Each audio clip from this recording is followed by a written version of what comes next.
Sup, dudes? I'm Nate Heater. And I'm Frank Lamontia. And we are the Sup Dudes. Coming at you from my car in a parking lot at a movie theater. You know what that means? Say it with me, everybody. Movie review time. Woo! And make sure you bring the right priest, because we just saw the Pope's Exorcist. What? Yes, indeed. The right priest. Okay. Yeah. Well, they say it in the movie. I know. I couldn't come up with anything better. I was trying to think. I was like, Obviously. Drink a tall glass of holy water. I don't know. But I think that might be offensive. That's why I went with the other one. That's all right. Whatever. So, we want to apologize. We haven't posted in a while. One of us has been pretty busy. Not me. Not, like I say, not to point fingers, but thank you for pointing fingers. So, the Pope's Exorcist. What is it about? Well, yes, the Pope does get possessed at one point, but not really the big plot point. But actually, he's called the Pope's Exorcist because he was the main exorcist for the Vatican. Exactly. And hence the Pope's yes. Exorcist. And there's a council of bishops or something that are trying to do away with the position, but because of this special need, he kind of redeems himself. But it's not a spoiler or anything. Just saying that he's the Pope's Exorcist for a reason. Yep. And basically in this movie, a family of 3 go to their, like, I guess, inherited castle, mansion, whatever, Something in Spain. Like that, yes. And they uncover what is essentially the portal to hell in the bottom. And yeah, one of them get possessed. So they call him in to do the exorcism. Now, yes, him being the Pope's Exorcist. Exactly. Played by Russell Crowe, by the way. Oh yeah, Russell Crowe. We forgot to mention that part. So I'm sure you knew that already. Let's get into it. Mm-hmm. So this is the second, and I was just saying this to Frank, this is the second movie we've seen that involved a demonic possession of some kind. Yep. Actually, no, third. The third one. What was the other one? The devil made me do it. The Conjuring. Oh, true. Yeah. I didn't think of that one. Technically, that is a possession, but this is the one where it's like, no, we'll just say it. Third possession movie that we've seen. Honestly, out of the 3 of them that we've seen, which is The Devil Made Me Do It, the Unholy, and now the Pope's Exorcist, this is the worst of the 3. And I just gotta say, like, it was a hit and miss kind of a movie. Like, Russell Crowe was good, not gonna lie. Everyone else, they kind of, like, couldn't keep up with them at times, it seemed like.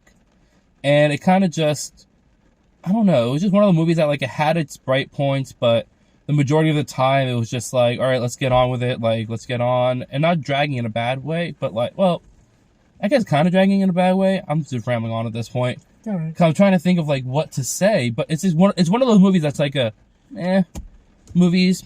Because even at the end, it gets a little hokey at times. Mm-hmm. I really don't have much to say except, like, it hits and misses. I will say the scenery is nice. It's a amazing building they're in. Yeah, the settings in Spain. Yep. Camera work was pretty good, and then Other of than course the Vatican, then they're in Spain. Exactly. Camera work was good. There weren't really many fight scenes, but what they do. No. All right. I have one question. You mean between the demon and the priest? Yeah, they had like the little thing. Yeah, I guess. Right. I have one question though with Exorcist movies. Yes. Why does it always seem that, like, whenever someone gets possessed by, like, a demon or like something like that, they always climb walls? Why? Because it's creepy. That just never makes sense to me. All right. Movie. All right. I have my theory on some of this. I'll tell later. Go ahead. All right, go, Frank. You're done. I'm done. Go ahead. What were you gonna say? No, I said it's an movie. Oh, okay. Yeah. Well, all right. So for those of you who've heard me talk about it before, all 2 of you, thank you, Ryan. well, we both love horror movies, and I particularly love horror movies with a religious theme, because I was raised Catholic, and obviously this is Catholic based. So, and I also don't expect a lot from horror movies because they're very disappointing at times. So, this one wasn't totally disappointing. This was pretty good, but a lot of cliche stuff. Like Nate pointed out, the climbing of the walls, the garbled voice, that stuff, the cursing. Not that I'm against cursing. I'm not a prude. It's just that you think over the years since the original Exorcist, they could have figured out different things to say and do by now. But that being said, some of the acting too was a little subpar. Except Russell Crowe. The Russell Crowe character, the Exorcist, is an interesting character. Yes. You immediately love him because he's He's funny. He doesn't take himself too seriously. He takes his work seriously, but he doesn't take himself too seriously. So that being said, since I didn't expect much and it did turn out to be okay, I was kind of happy with it. I wish they would have done more. Like Nate said, towards the ending, got a little sappy. If you're all familiar with Catholicism and certain history, it gets a little, what's the word I'm looking for? A little, I don't know. You can flash the word if you want. Not flowery, but it gets a little over the top with the imagery, the religious imagery and stuff. Post in the comments what word he's talking about. I'll try to think of it. But anyway, that being said, this might be the shortest review we did. I think Wonder Woman 84 was only a couple minutes. But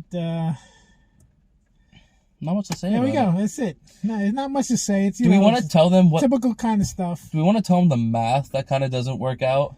The math. Yeah. According to this, is supposedly based on a true story, and the priest has done over 100,000 exorcisms in his lifetime. And you find out here when they tell you how long he's been practicing. What was it? 30 years. Yeah. 100,000 exorcisms in 30 years is pretty out there number, unless he's yeah. Well, he's giving group discounts.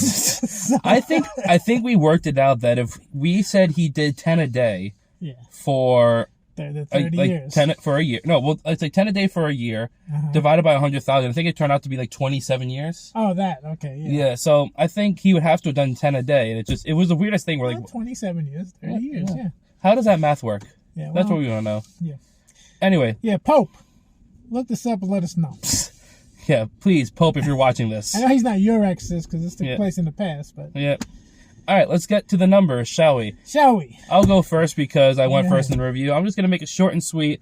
I'd say it's an M movie, but I'm not going to give it an score, which in my opinion is a 5 out of 10. I'll give it a 6 out of 10. Okay. A little bit more on the positive side if we're looking at it. I'll give that extra point to Russell Crowe because...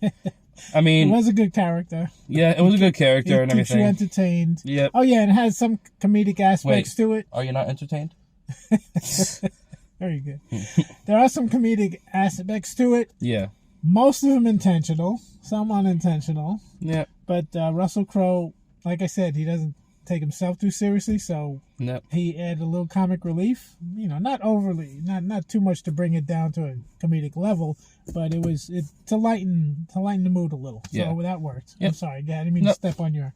Basically, it's just 6 out of 10. I think I said everything I have to say. There's not much. Again, I keep saying there's not much for me to say. It's just one of those movies. I mean, it's a decent movie. Yeah, it's a decent movie. Some people will depending on your beliefs. Yeah. Some people will take it more to heart than others. Yep. Some people would totally avoid it because of that too, because this is against a lot of things that they. But who knows? Yeah, against the Bible. We do magic. Oh yeah, we've heard that before. All right, Frank, what's your number? We do the devil's work. Yeah, because we're magicians. Yeah. Anyway, actually, I was thinking around that level, so let's just leave it nice and easy. 6. I'll give it a 6. All right, 6 and 6 out of 10. You know what that means? I mean, our average score is quite 12 simple. 12 out of 20. Which is 6 out of 10. Because you always got to reduce in math. All right, well, 3 out of 5. Even better. Do we recommend this movie? I mean, if there's nothing else really that you're interested in, it's worth a watch, I would say. Mm-hmm. This one I probably wouldn't recommend on a big screen because, again, having to pay for it. But if you're on a streaming platform, I feel as though this is a movie that, again, you're searching for something, it pops up, you can't find anything else you're interested in. This will work. Yeah, I mean, if you want to try to save your pennies. Yeah. Yeah, but on a big screen, it's nice for the effects, and also for the sound and all that. Yeah, it adds to it a lot. Yeah. So, but yeah, trying to save your pennies. You don't have to see it on a big screen. It's not imperative. No. All right. Well, with that being said, I'm Nate Heater, and I'm Frank Lamantia, and we are the Subdudes. So long. Bye bye. God bless you. All right then.